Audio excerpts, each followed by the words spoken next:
Early exit polls show that Vladimir Putin is leading the Russian presidential election with more than 70% of the vote.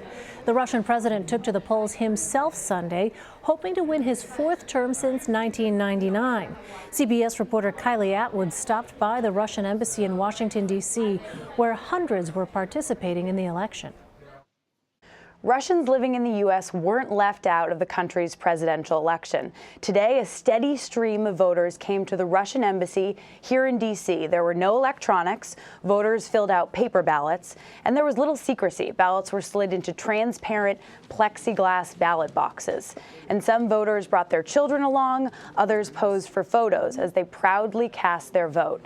No surprise that Putin, who faces no legitimate opposition in this race, was the favorite. I voted for Vladimir Putin.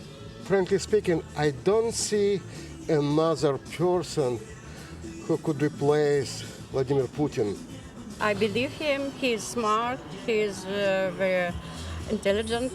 He's a good president. The embassy expects that 1,500 Russians will vote there today. The doors opened at 8 a.m. and they won't close until 8 p.m. And while we were there, we caught up with the Russian ambassador to the U.S., who said that the Kremlin is planning retaliation for U.S. sanctions related to the Russian meddling in the U.S. presidential election. He sent memos back to Russia suggesting what that retaliation could look like.